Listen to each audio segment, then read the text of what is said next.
नमस्कार, मनी गुरु की इस खास पेशकश में आप सभी का स्वागत है। मैं हूं स्वाति रायना। आरबीआई ने डिजिटल लेंडिंग गाइडलाइंस के नियमों के उल्लंघन के मामले में हाल ही में बजाज फाइनेंस पर ई-कॉम, इंस्टा ईएमआई कार्ड के तहत लोन देने पर रोक लगा दी और इससे पहले एचडीएफसी बैंक और एमएनएम फाइनेंस पर भी कुछ ऐसी ही कार्रवाई की जा चुकी है। वैसे स्मॉल टिकट साइज लोन लेना अब कुछ मुश्किल नहीं रहा। बैंक, एनबीएफसी, फिनटेक भी इन्हें मिनटों में प्रोसेस कर रहे हैं।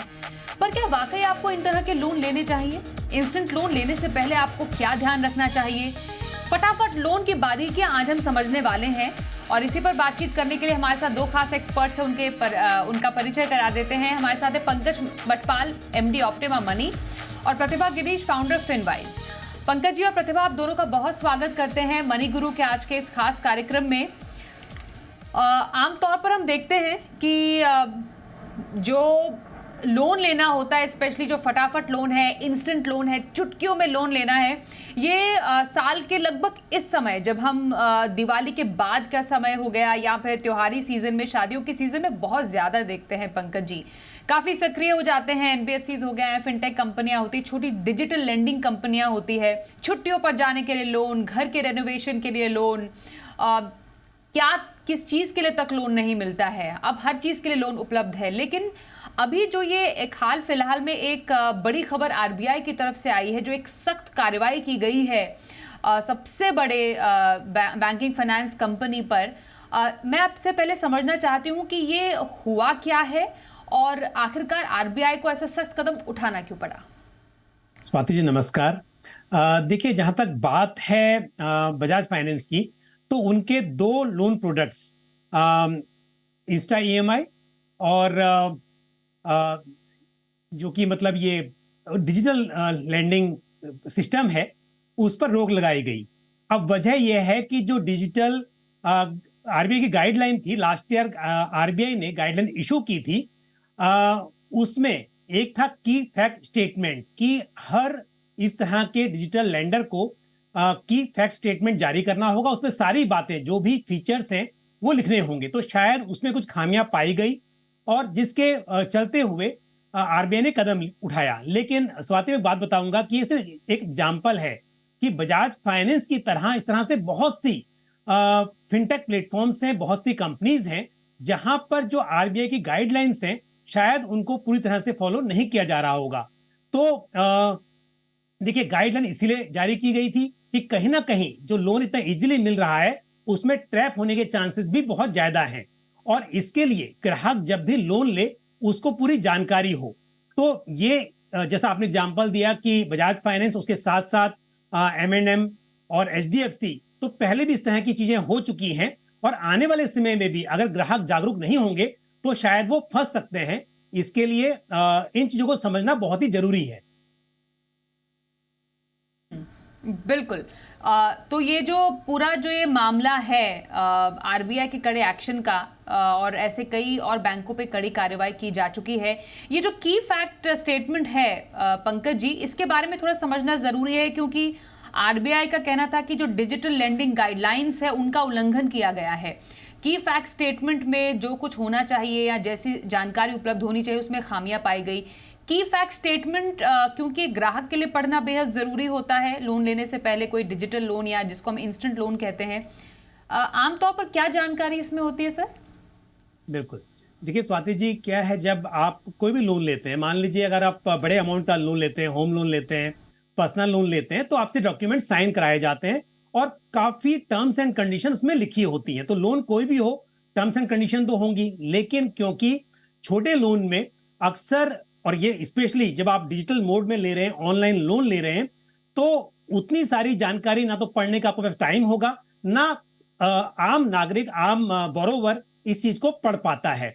तो इसके लिए आरबीआई ने ये कदम उठाया कि एक समरी दी जाए।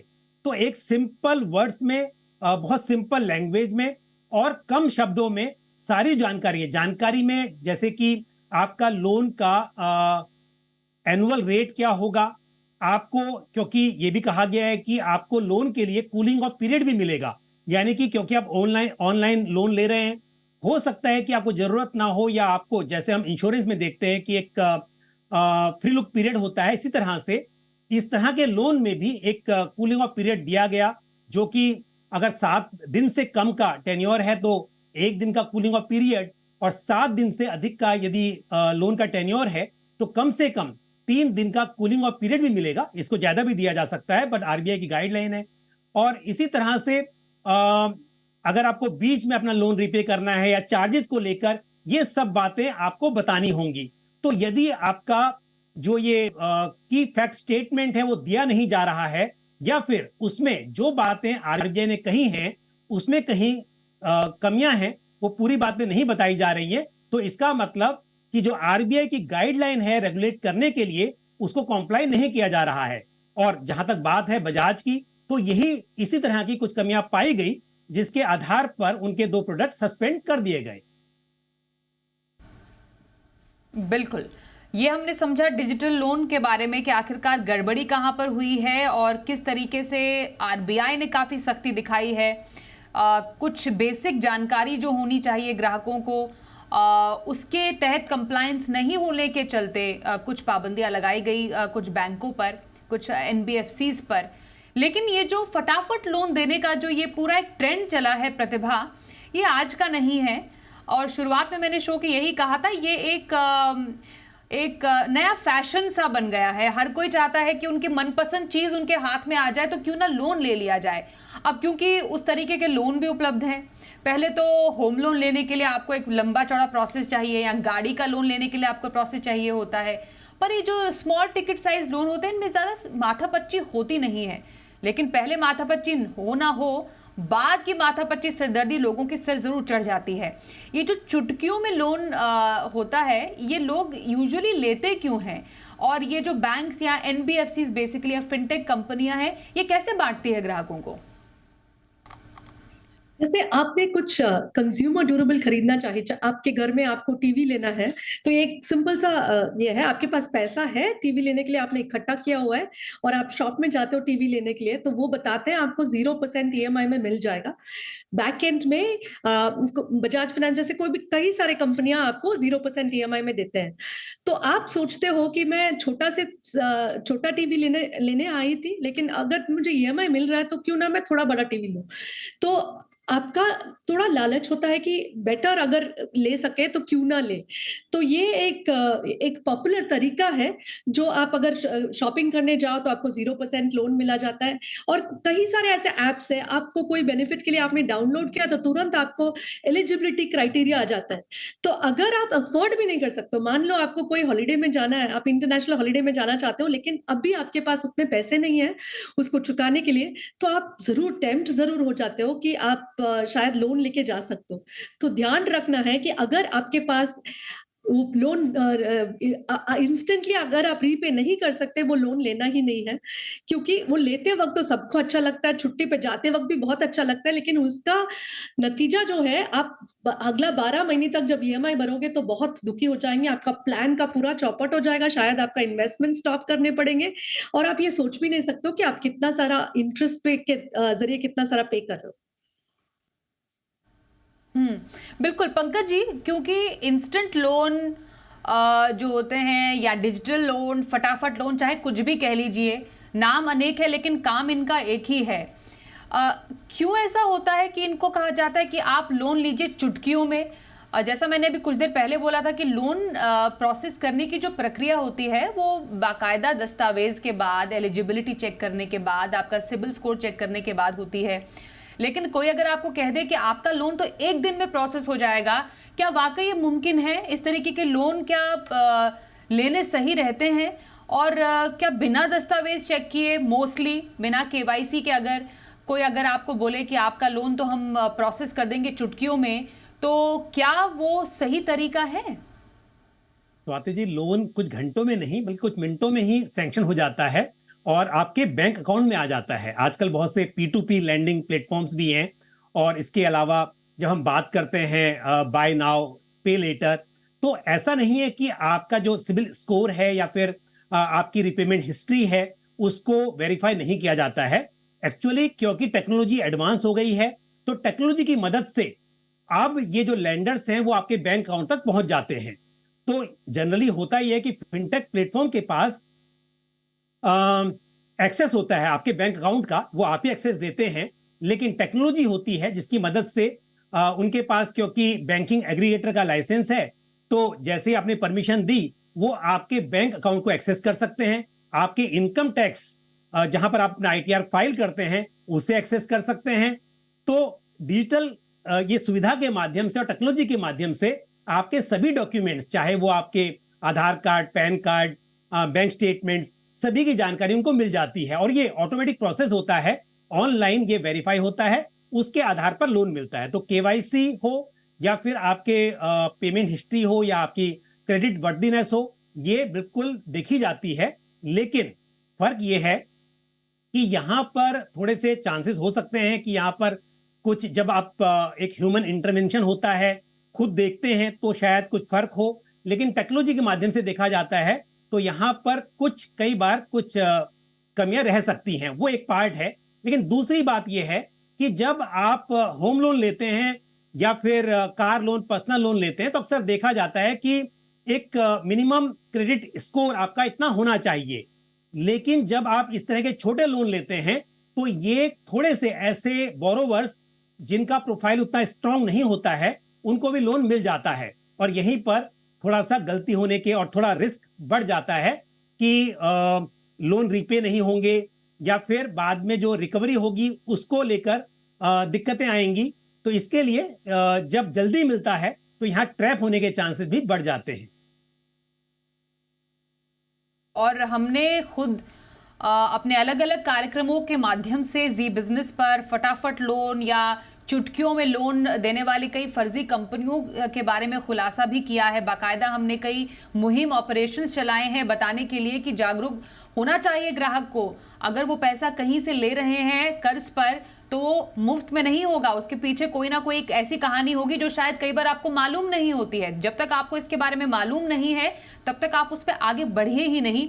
जागरूक बनिए और समझिए और जानिए कि आखिरकार आप जहां से लोन ले रहे हैं वो है कौन सी कंपनी जो आपको लोन दे रही है। तो फटाफट लोन जरूर है, सुविधा जरूर है कि आपको तुरंत पैसा मिल रहा है अपने ज़रूरत के लिए, लेकिन हमेशा वो सही नहीं भी होता है। पर यहाँ पर अपने लोन को समझना बेहद ज़रूरी है प्रतिभा, और वो ये कि हम कहते हैं कि कुछ गुड लोन होते हैं, कुछ बैड लोन होते हैं।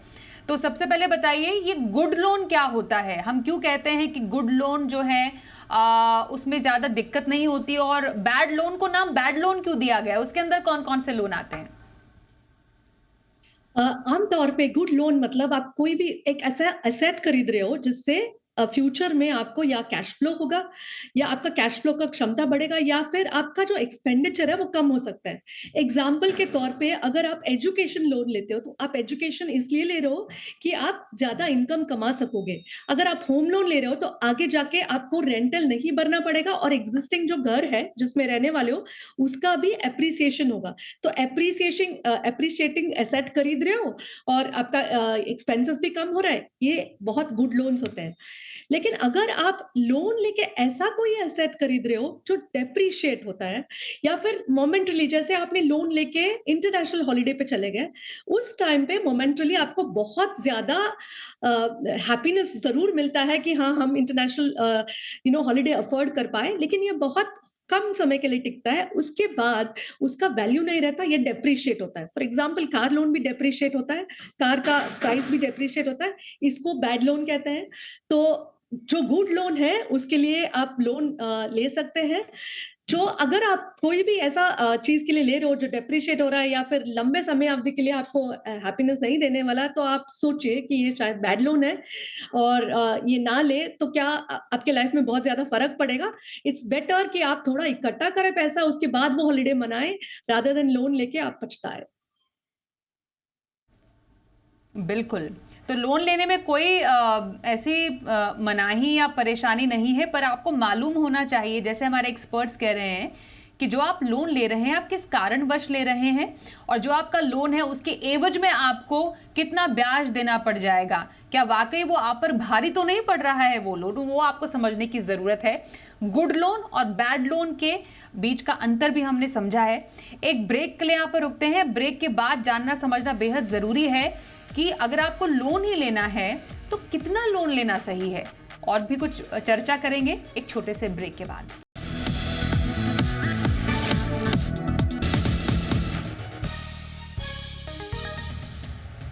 किसी भी लोन लेने के डूज एंड डोंट्स होते हैं जो आपके लिए समझना जरूरी है। चर्चा कर रहे हैं हम। पंकज मटपाल हमारे साथ हैं ऑप्टिमा मनी से और फिनवाइज से प्रतिभा गिरीश हमारे साथ हैं। पंकज जी, कई लोग ये जानना चाहते हैं कि उन्हें अलग अलग ज़रूरतों के लिए कई बार लोन लेने की ज़रूरत पड़ जाती है। कोई ज़रूरत बड़ी होती है, कोई ज़रूरत छोटी होती है, लेकिन कई बार ज़रूरत भी होती है, कई बार चाहत भी होती है। मतलब वांट्स और नीड्स, आपको किसी चीज़ की सख्त ज़रूरत है, आप उसके लिए लोन ले रहे हैं, लेकिन आप कोई चीज़ चाह रहे हैं उसके लिए भी लोन ले रहे हैं। पहले ज़रूरत और चाहत के लिए लोन लेने का अंतर हमें समझाइए। दूसरा, अगर किसी को लोन लेना ही है तो हमें वो रेशो कितना रखना चाहिए कि जब हम ईएमआई फाइनली पे कर रहे होंगे किसी लोन की तो हमारे मंथली जो बजट है, मंथली बजट जो है वो बिगड़े नहीं, वो रेशो ना बिगड़े। बिल्कुल स्वाति जी, अभी जैसे प्रतिभा बता रही थी कि गुड लोन और बैड लोन, तो ऐसा ही है जहां पर आपकी जरूरत है। हो सकता है किसी के पास पैसे नहीं है पर बेटी की शादी करनी है, या फिर कोई मेडिकल इमरजेंसी है और उसके लिए आपको पैसों की जरूरत है, तो आप उसे पोस्टपोन नहीं कर सकते और उसके लिए आपको लोन लेना पड़ सकता है। पर कई बार ऐसा होता है कि जरूरत नहीं है लेकिन चाहत है, आप घूमने जाना चाहते हैं, या फिर आपके घर में छोटा टीवी लगा हुआ है लेकिन क्योंकि पड़ोसी के घर में बड़ा टीवी आ गया है, इसके लिए अब आपको भी लगता है कि आपके घर में बड़ा होना चाहिए, तो ये चाहत है। तो इसके लिए आपको एक सिंपल फोन से काम चल सकता था, लेकिन नहीं, आपको स्मार्टफोन चाहिए या एक्सपेंसिव फोन चाहिए क्योंकि आपके फ्रेंड्स के पास है। तो हमेशा ध्यान रखिए कि जरूरत के लिए लोन लेना वहां तक तो ठीक है, लेकिन चाहत के लिए लोन लेना, उसके बजाय आप इन्वेस्टमेंट करें, पैसे बढ़ाएं, पूंजी जुटाएं और उसके बाद में उन चाहत, जो भी आपकी चाहत है उसको पूरा करें, वो इंपॉर्टेंट है। दूसरी बात यह है कि जब आप लोन लेते हैं, आपने पूछा कि कितना परसेंट, तो इसका कोई फिक्स फॉर्मूला नहीं है, लेकिन फिर भी यदि हम बात करें होम लोन की या फिर कार लोन वगैरह की, तो आपके 30% to 40% of your monthly income जो है उतनी ही ईएमआई जानी चाहिए। हालांकि बैंक्स आपको आपकी जो मंथली इनकम है उसका 50% तक की ईएमआई बनाने के लिए उतना लोन दे देते हैं, बट गुड सेंस में मैं कहूंगा कि अगर वो 30% टू 40% तक ही हो तो बेटर होगा, क्योंकि आपके जो हाउस होल्ड एक्सपेंसेस हैं और उसके अलावा सेविंग्स के लिए भी पैसा बच पाएगा। तो एक रूल ऑफ थंब यही कहूंगा कि 30% to 40% of your monthly income उतनी ही आपकी ईएमआई जानी चाहिए। 30 टू 40% आपके इनकम टू ईएमआई रेशो होनी चाहिए, ये जरा समझ लीजिए। ये बात बहुत ही जरूरी बताई है पंकज जी ने। प्रतिभा, समझना यहाँ पर जरूरी है कि आखिरकार प्लानिंग तो हर कोई करता है, लेकिन कई बार प्लानिंग सही से नहीं चल पाती है और तभी एक कुछ गलतियां हो जाती है। कई बार हम ज़रूरत से ज़्यादा लोन के लिए अवेल कर देते हैं और जब गुड लोन लेने की बारी आती है, इस बैड लोन के चक्कर में आपका सिबिल स्कोर बैड हो जाता है।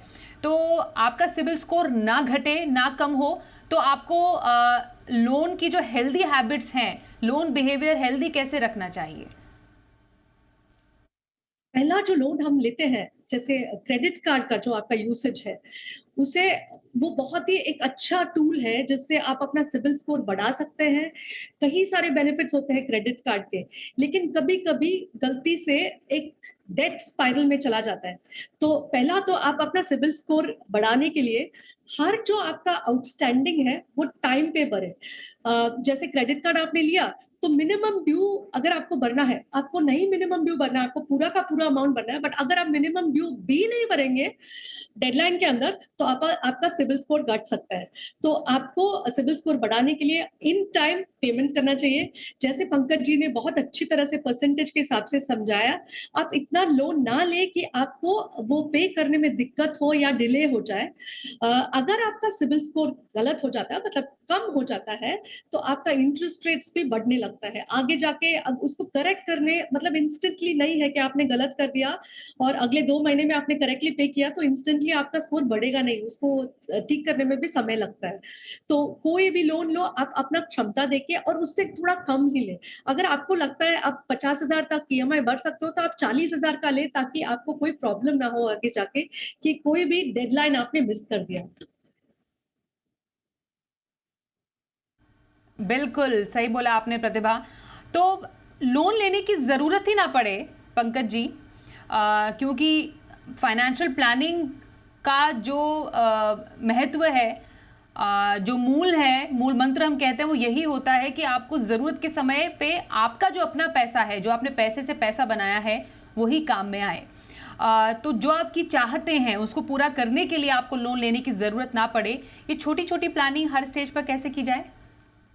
बिल्कुल स्वाति जी, देखिए चाहे शॉर्ट टर्म प्लानिंग हो, लॉन्ग टर्म प्लानिंग हो, आपको प्लानिंग करनी चाहिए और उस चीज के लिए आपको पैसे बचाने चाहिए, इन्वेस्ट करने चाहिए। आप देखिए जब आप लोन लेते हैं तो ईएमआई आपको पे करनी पड़ती है, तो इसका मतलब उससे पहले क्या जितनी आप ईएमआई पे कर रहे हैं उतना पैसा बचा रहे थे? तो अक्सर देखा जाता है ऐसा नहीं होता है। इसका मतलब जब ये मैंडेटरी हो जाता है कि आपको लोन रीपे करना है तब पैसे बचा लेते हैं, लेकिन यदि डिसिप्लिन हो आपके पास तो आप बिना लोन लिए भी पैसे बचा सकते हैं और इन्वेस्ट कर सकते हैं। तो हमेशा प्लानिंग करनी चाहिए, बहुत ही इंपॉर्टेंट है, ताकि आपको एटलीस्ट चाहतों के लिए लोन ना लेना पड़े। बाकी घर लेना है तो मैं नहीं कहूंगा कि आप 20 साल वेट कीजिए, 15 साल वेट कीजिए, उसके बाद में आप घर लीजिए। आप घर ले लें और फिर आप ईएमआई पे करें, ऐसा अक्सर होता ही है। या फिर बिजनेस करना है तो उसके लिए भी लोन लिया जा सकता है, लेकिन लोन पे फोन लेना शायद मेरे हिसाब से ये सही चीज नहीं है, इसका ध्यान रखना चाहिए। स्वाति जी, एक छोटी सी बात और ऐड करूंगा, क्योंकि हम बात कर रहे थे आज स्पेशली डिजिटल लैंडिंग की, और क्योंकि आरबीआई ने जो गाइडलाइन जारी की उसके बाद भी मैं देखता हूं कि अक्सर जो बोरोवर्स हैं उनको पढ़ते नहीं है, लास्ट में बस ओके और वो एक्सेप्ट कर लेते हैं जो भी टर्म्स हैं। तो यदि वो गाइडलाइन रखी गई हैं और सब कुछ बताया गया है तो यदि उसको पूरा पढ़ लें तो शायद, और अगर नहीं समझ में आ रहा है तो स्वाति जी बहुत जरूरी है कि लोन वहां से ना लेके किसी और फिनटेक प्लेटफॉर्म से ले लें, लेकिन इस ट्रैप में ना फंसे। तो लोन जरूरत के लिए लें और साथ ही उतना ले जितनी जरूरत हो और ट्रैप ना हो, ये बहुत ही इंपॉर्टेंट है। और ये जो फ्री लुक पीरियड जिसकी आपने बात की, जो कि आरबीआई ने भी अपनी नए नियम शर्तों में नई गाइडलाइंस में दिया कि आप एक फ्री लुक पीरियड दीजिए जो 1 से 3 दिन का या का हो सकता है किसी भी ग्राहक के लिए, उसमें भी कोई जो ग्राहक है वो ये कह सकता है कि मुझे इस लोन की ज़रूरत नहीं है, शायद गलती से, या कई बार आप काफ़ी दबाव में आ जाते हैं, वो दबाव में आके आपने एक्सेप्ट कर लिए थे लोन के टर्म्स एंड कंडीशंस या लोन ले लिया था। तो ये एक बहुत बड़ा मकसद होता है फ्री लुक पीरियड का किसी भी लोन के लिए। बिल्कुल स्वाति जी, ये बहुत ही अच्छा कदम है एक्चुअली आरबीआई का, क्योंकि जब आप साइन करते हैं बहुत सारे पेजेस पर तब ऐसे चांसेस कम होते हैं कि आप बिना सोचे समझे एक्सेप्ट कर लें। लेकिन जब डिजिटल पेमेंट की, डिजिटल लोन की बात होती है तो कोई ऑफर आया आपको और शायद आपने जल्दीबाजी में उसे एक्सेप्ट कर लिया, बाद में रियलाइज हुआ कि नहीं आपको जरूरत नहीं थी, या फिर आप कुछ और दिखना चाह रहे थे, आपकी पूरी बात समझ में नहीं आई थी और आपने इस चीज को एक्सेप्ट कर लिया, ऑफर को एक्सेप्ट कर लिया।